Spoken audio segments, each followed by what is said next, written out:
બધા જ વક્તાઓએ કહ્યું કે 9મો અધ્યાય સમજતા પહેલાં પ્રભુએ એક શરત મૂકી કે આ ગુહ્યતમ શાસ્ત્ર છે.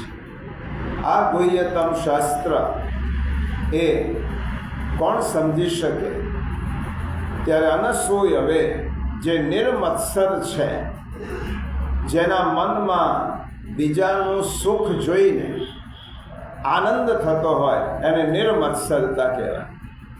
આવું આપણું ચિત્ત હોય તો આ જ્ઞાન ટકી શકે. અને ભાગવતની પણ વાત કરી એક બહેને, નિર્મત્સરાણામ સદા, એ પણ ખૂબ સુંદર વાત છે. આ અધ્યાય રાજવિદ્યાનો પ્રભુએ ઉપદેશ આપ્યો છે. સમગ્ર બ્રહ્માંડનો અધિપતિ રાજાધિરાજ પ્રભુ પોતાના પુત્રોને, એટલે આપણને સૌને રાજકુમાર છે એમ માની અને પ્રભુ ઉપદેશ આપે છે. 9મો અધ્યાય એટલે શું? રાજવિદ્યા એટલે શું? ભગવાનને જાણવાની વિદ્યા. રાજવિદ્યા એટલે ભગવાનને પામવાની વિદ્યા, અને રાજવિદ્યા એટલે પ્રભુના થવાની વિદ્યા. એટલા માટે હું બધામાં નથી. એ કેવી રીતે સમજાય? આ 9મો અધ્યાય એટલો બધો જ્યારે ફરી શરૂ કરીએ ત્યારે પણ એમ થાય કે આપણને નવું જ લાગે. ભગવાને કહ્યું બધા મારામાં છે, હું બધામાં નથી. જેવી રીતે સિનેમાના પડદા ઉપર યુદ્ધ થાય, સિનેમાના પડદા ઉપર બોમ્બ ફૂટે, સિનેમાના પડદામાં આગ લાગે, સિનેમાના પડદા ઉપર વરસાદ પડે, પૂર આવે, છતાં પણ પડદો નથી સળગતો, નથી પલળતો, નથી બળી જતો. એવી રીતે ભગવાને કહ્યું કે નામ અને આકાર એ પડદા જેવા છે, અને જે દેખાય છે તે કાલ્પનિક છે.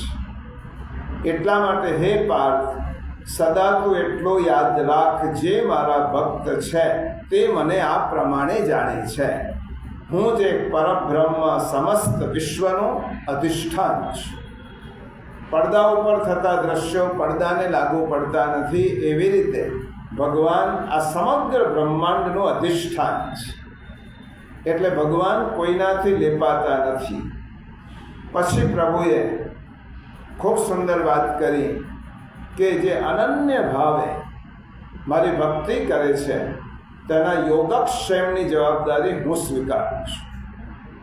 યોગ એટલે જે વસ્તુ મળી નથી તે મેળવવી, અને ક્ષેમ એટલે મળેલી વસ્તુને સંભાળ. ભગવાને તો આ બંને વસ્તુની જવાબદારી મારી છે. ભગવાનનું કેટલું મોટું આશ્વાસન છે, યોગક્ષેમમ વહામ્યહમ. અને પ્રભુએ આ સમજાવીને આપણે નિશ્ચિંત કરી દીધા. પ્રભુએ આપણને આશ્વાસન આપતા કહ્યું, તારા જીવનનો મહત્વનો ભાગ તું અપ્રાપ્તસ્ય પ્રાપ્તિમાં ગુમાવે છે. આપણે બધા જ જીવનનો મોટો ભાગ જે નથી મળ્યો તે મેળવવામાં ગુમાવે છે. નથી મળ્યો તે મેળવવામાં આપણે રજડીએ છીએ, રખડીએ છીએ, ચિંતા કરીએ છીએ. ભગ્નાશાથી આપણે રડીએ છીએ, હતાશાથી આપણે હારી જઈએ છીએ, નિષ્ફળતાથી આપણે નાસી જઈએ છીએ.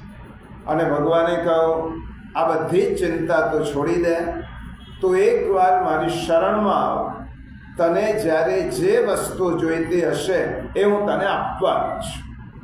તો તારો નિયત કર્મ કરી જા, બેસી નથી રહે, પણ મારા પર વિશ્વાસ રાખ. તો નિશ્ચિંત થઈ જા, તારા જન્મદાતાને, તારા સાચા સર્જકને સમજી લે, અને તો નિશ્ચિંત. આટલો કરીશ તો ચિંતા તારો યોગ અને ક્ષેમ હું સંભાળીશ. પરંતુ તારી અશ્રદ્ધા, તારો અવિશ્વાસ અને તારો અહંકાર એ તને નડે છે.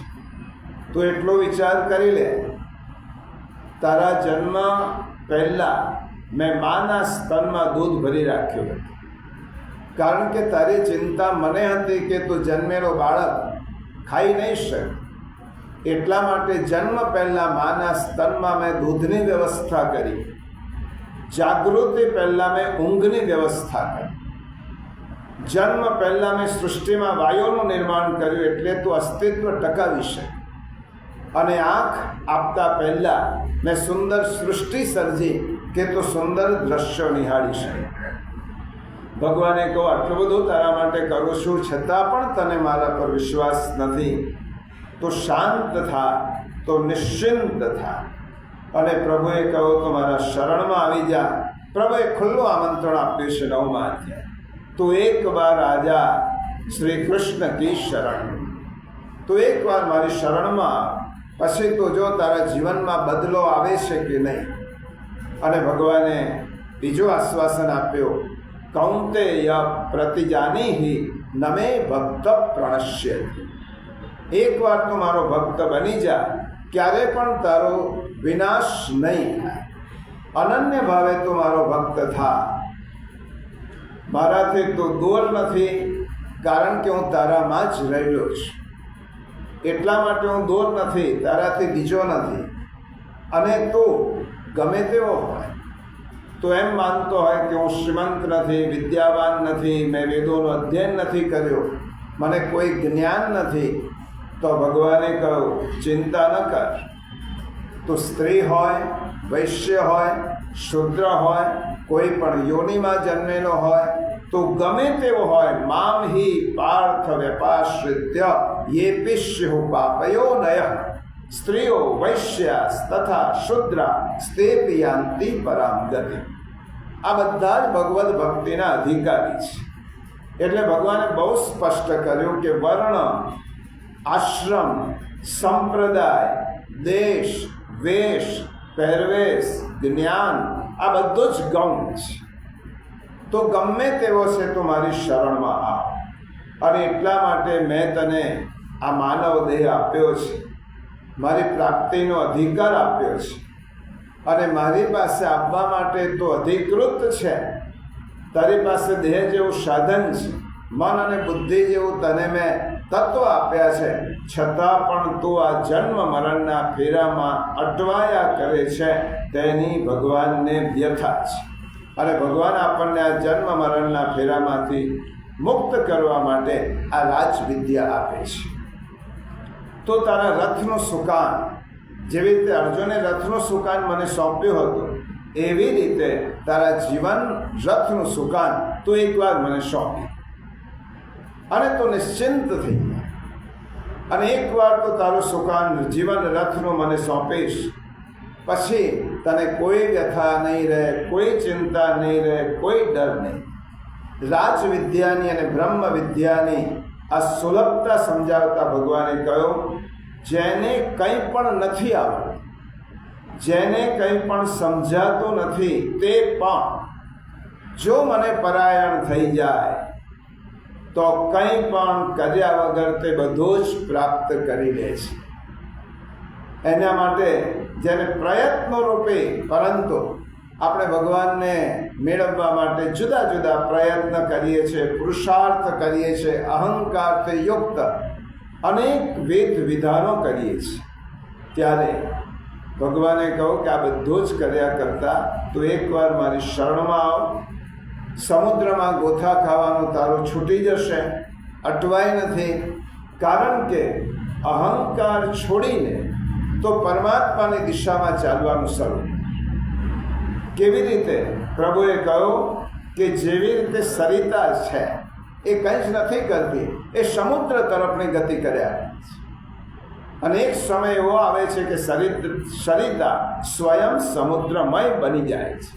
એવી રીતે નદીની જેમ તારે પણ તું તારી ગતિ મારા તરફ રાખ. તારા મનમાં સ્મરણ રાખ કે મારે સમુદ્રને મળવું છે. પછી બધી ચિંતા છોડી દે. આપણે 9મા અધ્યાયમાં જે સૂત્રાત્મક વાતો કહી છે તેને 7 મિનિટમાં વાગોળી લઈએ. ઈશ્વર સર્વવ્યાપી છે, સર્વનિયંતા છે. આ જાતનું જ્ઞાન છે એને રાજવિદ્યા કહેવાય. અને એવા ઈશ્વરને શરણે જઈને એની ઈચ્છાને આધીન થવું અને પોતાનો કશો જ વ્યક્તિગત સ્વાર્થ કે આગ્રહ રાખવો નહીં, એનું નામ રાજવિદ્યા યોગ. રાજવિદ્યા રાજગુહ્યમ પવિત્રમ ઇદમુત્તમ. બીજું કયો? આવી રાજવિદ્યા જેના જીવનમાં નથી આવતી એને જન્મ જન્માંતરની જન્માંતરે મૃત્યુ અને જન્મના ચક્રમાં રઝળવું પડે છે, ફરવું પડે છે. આ રાજવિદ્યા શીખવાનો હેતુ શું છે? પ્રભુ આપના ચરણ કમલની પ્રાપ્તિ કરી શકો અને આ સંસારની આ માયામાંથી મુક્ત થઈ શકો. ત્રીજું કહ્યું ભગવાને, ઈશ્વરનું સ્વરૂપ, અને ઈશ્વર સર્વત્ર છે. ભગવાન ક્યાં છે? મનુષ્યમાં, પ્રત્યેક મનુષ્યમાં રહેલો છો. ચૈતન્ય તત્વને કોઈ મનુષ્યની અવગણના કરે છે ત્યારે તમે ચૈતન્ય તત્વને અવગણો છો. 9મા અધ્યાયની મહત્વની વાત કરી.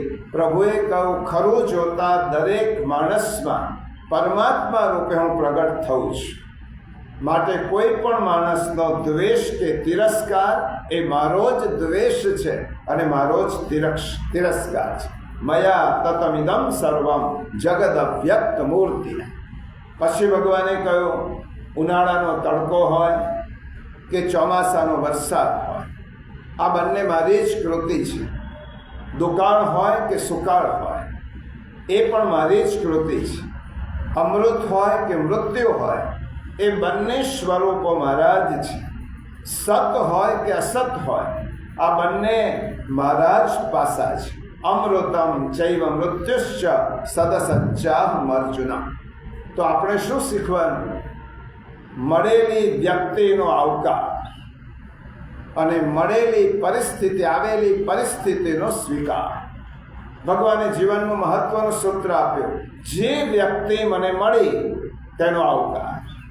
એ પછી પિતા રૂપે, પત્ની રૂપે, પુત્ર રૂપે, મા રૂપે, બાપ રૂપે, જે વ્યક્તિ મને મળી તેનો આવકાર, અને જે સ્થિતિ મને મળી એનો સ્વીકાર.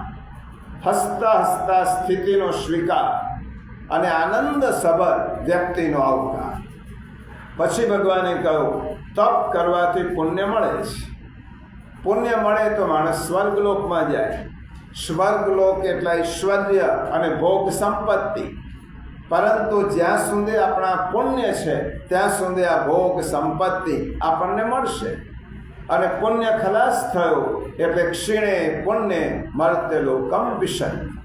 એટલા માટે સ્વર્ગની કામના માટે તો પ્રયત્ન કરતો જ નહીં, કારણ કે એ પણ મેળવીને પૂરો થવાનો છે. એટલા માટે તું એવી જગ્યાએ મને પામ, યદ ગત્વાન નિવર્તન્તે તદ્ધામ પરમમ મમ. એવી સ્થિતિને પ્રાપ્ત કર કે જ્યાં ગયા પછી પાછું આવવાનું નથી. માટે નિષ્કામ કર્મ કરો, નેકી કર ઓર કુએ में डाल. સત્કર્મ કરવાના, ફળની અપેક્ષા નહીં રાખવાની. કર્મ બંધનથી બંધાવવું હોય તો સત્કર્મ કરવું, ફરજ તરીકે કરવું, ફળ માટે નહીં. અને જે માણસ અનન્ય નિષ્ઠાથી ભગવાનની સેવા કરે છે અને એનું જ ધ્યાન કરે છે, તેનું ધ્યાન પ્રભુ રાખે છે. તમે જો પ્રભુનું ધ્યાન કરશો તો પ્રભુ તમારું ધ્યાન રાખશે. આ સીધો નિયમ છે. તમે ભગવાનનું સ્મરણ કરશો તો ભગવાન તમારું સ્મરણ કરશે. એક વખત અર્જુન અને કૃષ્ણ ભગવાન બેઠેલા છે. અર્જુન વાતો કરે છે અને કૃષ્ણ ભગવાનનું ધ્યાન બીજે કર્યું. અર્જુને પૂછ્યું, પ્રભુ તમે મારી સાથે વાત કરો છો અને તમારું મન તો બીજે છે, ક્યાં છો? ત્યારે ભગવાને કહ્યું, અત્યારે ભીષ્મ પિતામહ મારું ધ્યાન કરે છે, અને જે વ્યક્તિ મારું ધ્યાન કરે છે એ વખતે હું તેની પાસે પહોંચી જાઉં છું. એટલે જીવાત્મા જ્યારે ભગવાનનું ધ્યાન કરે છે ત્યારે ભગવાન જીવાત્માનું ધ્યાન રાખે છે. એટલે અનન્ય નિષ્ઠાથી ભગવદ સેવા કરવી, લૌકિક અલૌકિકની ચિંતા ક્યારે પણ ન કરવી. તે શ્રી મહાપ્રભુજીએ કહ્યું છે, ભગવાન અપી પુષ્ટિસ્થો ન કરિષ્યતિ લૌકિકિંચ ગતિ. અને ગમે તેવી શ્રદ્ધાથી, ગમે તેવી ટૂંકી દ્રષ્ટિથી, ગમે તેવી બુદ્ધિથી, ગમે તે દેવની ઉપાસના કરો, છેવટે ભગવાનને જ પહોંચે છે. ગીતામાં ભગવાને બહુ મોટો સિદ્ધાંત કહ્યો, સર્વદેવ નમસ્કારમ કેશવમ પ્રતિગચ્છ. તો કોઈ પણ દેવને ભજ, છેવટે તો એ મારી પાસે જ આવવાનું છે. એટલા માટે માત્ર એવા ભક્તો જે અન્ય દેવોની ઉપાસના કરે છે ફળની અપેક્ષાથી, એવા ભક્તોને ભગવત સેવાના સાચા પ્રકારની ખબર ન હોવાથી એમને ભક્તિનું સર્વોચ્ચ ફળ મળતું નથી. એટલે દેવાન ભાવયતાને ન તે દેવા ભાવયંતુ ત્રીજા અધ્યાયમાં કહ્યું. માટે ભગવાને આજ્ઞા કરી બધા માટે આદર રાખવો, કોઈ માણસનો પણ તિરસ્કાર ન કરવો, કોઈ દેવનો પણ તિરસ્કાર ન કરવો, આદર બધાનો રાખવો, પણ અપેક્ષા કોઈની પાસે ન રાખવી. આદર બધાનો રાખવો, દેવોને નમસ્કાર કરવા, વંદન કરવા, પરંતુ અપેક્ષા ન રાખવી. અને વંદન બધાને કરવા, પણ માગણી કોઈ પણ પાસે ન કરવી. વંદન બધાને કરવા, માગણી કોઈ પણ પાસે ન કરવી. કારણ કે ભગવાનને છોડીને બીજા કોઈ પાસે જ્યારે આપણે કોઈ વસ્તુ માગીએ છીએ ત્યારે ભગવાનનો અનાદર છે. આ સિદ્ધાંત સમજી લેવાનો 9મા અધ્યાયનો. ભગવાનની પાસે, ભગવાનને છોડીને બીજા કોઈ પણ પાસે, એ દેવ હોય કે મનુષ્ય, ભગવાનને છોડીને ત્યારે તમે બીજા કોઈ પાસે કંઈક પણ માગો છો ત્યારે તે અપમાન છે, અનાદર છે, ભગવાનની અવમાનના છે. અબજો પતિનો દીકરો કોઈ વ્યક્તિ પાસે, રસ્તે ચાલતા વ્યક્તિ પાસે હાથ ધરીને માગણી કરે ત્યારે પેલા પિતાને જેમ દુઃખ થાય, તારી પાસે શું નથી તો તું બીજા પાસે માગે છે, એવી રીતે ભગવાનને એમ થાય છે તું મને છોડીને ક્ષુલ્લક બાબતો પાસે માટે બીજા પાસે કેમ માગે છે. અને બીજી વસ્તુ, ભગવાનની પાસે ભગવાન સિવાય બીજી કોઈ પણ વસ્તુની માગણી કરવી એ ભગવાન પર રાખેલો અવિશ્વાસ છે. ભગવાનની પાસે ગયા પછી ભગવાન સિવાય તમે જ્યારે બીજી કોઈ પણ વસ્તુ માગો છો ત્યારે પ્રભુ પર કરેલો આપણો અવિશ્વાસ છે. પછી કહો, પરમાત્મા બધા જ યજ્ઞોનો ભોગતા છે. અહમ હિ સર્વયજ્ઞાનામ ભોગતા ચ પ્રભુરેવ ચ. ત્રિલોકીનો પ્રભુ છે, પરંતુ આ પ્રભુ મારી પાસે કોઈ વસ્તુ માટે પ્રભુ આવતા નથી. ભગવાનને એમ કહો કે તું મારી વ્યવસ્થા કર, પછી હું તારી પાસે આવીશ. પ્રભુ એ નથી ઈચ્છતા. ભગવાન કહે છે તું જેવો છે, તો જે સ્થિતિમાં છે, તો જેવા લોકોની વચ્ચે છે, તારી પાસે જે પણ કંઈ છે તું એકવાર મારું સ્મરણ કર.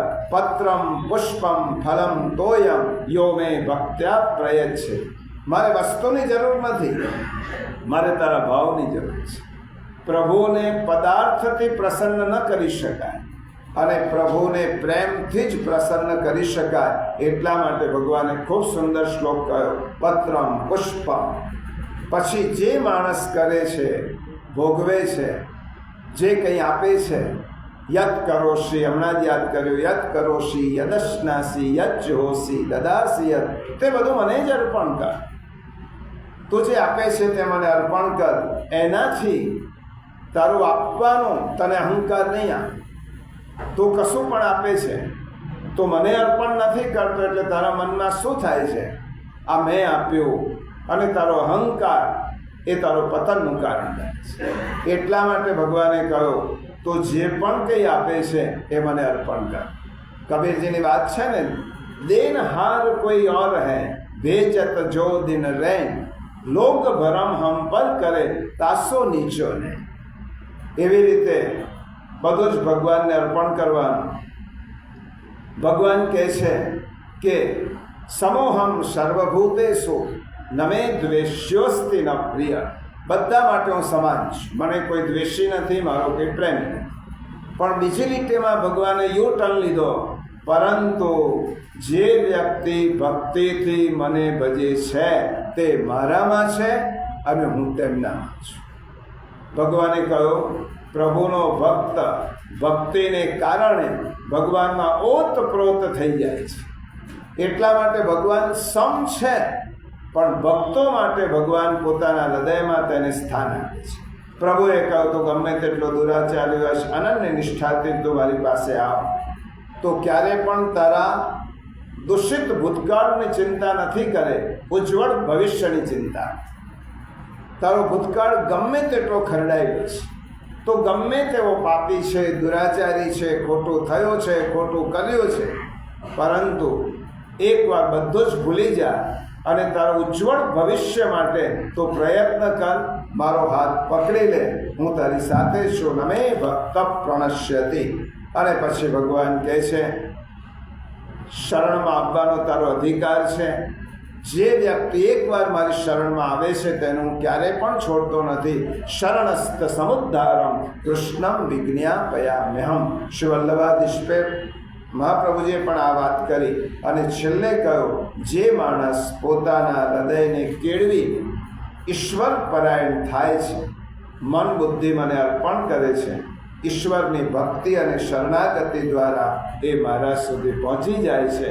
મન મના ભવ મદ ભક્તો મદ્યા જી મામ નમસ્કુરુ મામે વૈશ્યશયુક્ત્વૈવમ આત્માનમ મત્તરાય. પ્રિયજનો, આમ 9મો અધ્યાય એના બધા જ શ્લોકો પરમાત્માના જીવાત્મા પ્રત્યેના પ્રેમની પરાકાષ્ઠા છે. 9મા અધ્યાયના બધા જ શ્લોક પ્રભુને જીવાત્મા માટે એટલો બધો પ્રેમ છે, એની પરાકાષ્ઠા છે. 9મા અધ્યાયમાં આપણે કોણ છીએ, ભગવાન કોણ છે અને જગતના બીજા લોકો કોણ છે એ પ્રભુએ સમજાવ્યા. અને હમણાં જ વાત થઈ તેમ પરસ્પરનો સંબંધ ભગવાને સમજાવ્યો. 9મો અધ્યાય એટલે એક રાજા જેવી રીતે પોતાના રાજકુંવરને રાજવિદ્યાને શીખવે, એવી રીતે આ બ્રહ્માંડનો ઈશ્વર જીવાત્માને પોતાના ખોળામાં બેસાડી અને પોતાની વિદ્યા શીખવે છે. એનું નામ 9મો અધ્યાય. તો મારે મારા જેવો જ થવા માટે સર્જાયેલો છે. તું મારો જ છે, તો ભૂલી ગયો તો હું બીજા છું. તું મારો છે, મારા જેવો થવા માટે તારું સામર્થ્ય છે, એટલા માટે મારી પાસે આવ. આ અધ્યાયને આપણે વિરામ આપીએ છીએ. અધ્યાયની દ્રષ્ટિ અડધી ગીતાને આપણે વિરામ આપ્યો. 18 અધ્યાય છે, 9 અધ્યાય પૂર્ણ થયા. શ્લોકોની દ્રષ્ટિએ 700માંથી આપણે 372 શ્લોકનું અધ્યયન આપણે કર્યું છે. ભગવત કૃપાથી શ્રીમદ ભગવદ્ ગીતાનો પૂર્વાર્ધ આજે વિરામ લે છે. ઉત્તરાર્ધમાં આપણે પ્રવેશ કરવાનો છે 10મા અધ્યાયમાં. 10મો, 11મો, 12મો અત્યંત રસપ્રદ અધ્યાય છે. ઠાકોરજીના સ્વરૂપને, ભગવાનને સમજવા માટે ઉત્તરાર્ધ ખૂબ મહત્ત્વનો છે. આપણે પ્રભુને પ્રાર્થના કરીએ કે હે કૃપાનિધાન, જ્યારે શ્રીમદ ભગવદ્ ગીતાનું અધ્યયન શરૂ કર્યું ત્યારે અમને ખબર નહોતી કે અમે 9મા અધ્યાયની વિચાર યાત્રા સુધી પહોંચી શકીશું. તમે અડધે સુધી પહોંચાડ્યા છે, તો તમારા પર એટલો વિશ્વાસ છે કે વક્તાને અને શ્રોતાને અંતિમ બિંદુ સુધી પણ આપ જ પહોંચાડશે. તો ભગવાનને આપણે એટલી પ્રાર્થના કરીએ, આગળના અધ્યાય માટે અમને અનુકૂળતા કરી આપે, અમે આપને સમજી શકીએ, આપણી આજ્ઞાનું પાલન કરી શકીએ, એવી પ્રભુને પ્રાર્થના કરીએ. 9મા અધ્યાયને વિધિવત રીતે વિરામ આપીએ છીએ. આવતા રવિવારથી 10મો અધ્યાય, એનું પૂર્વ ભૂમિકા આપણે સમજીશું. પહેલાં શ્લોકમાં પ્રવેશ કરીશું. ફરીથી અહીંયા જે ભાઈ બહેન મારા મનમાં આ થોડીક વ્યથા હતી કે હું જે આપણે અધ્યયન કરીએ છીએ એ કેટલું સમજાય છે, પણ આજે મને સમજાયો કે હું જે સમજાવું છું તેના કરતાં પણ તમે વધારે સમજી શકો છો એટલા અધ્યયનશીલ છે. એટલા માટે તમને સૌને ખૂબ ખૂબ અભિનંદન. બધા જ ભાઈ બહેનો આવું જ બોલી શકે છે, પરંતુ આપણી સમયની મર્યાદાને લીધે બધાને સમય આપી શકતા નથી. પરંતુ જ્યારે પણ આપણે ગેટ ટુગેધર રાખીશું ત્યારે જે બાકી રહેલા ભાઈ બહેનો છે તેમને 9મા અધ્યાયની અભિવ્યક્તિ કરવાની તક આપીશું. અહીંયા આપણે આ અધ્યાયની વિરામ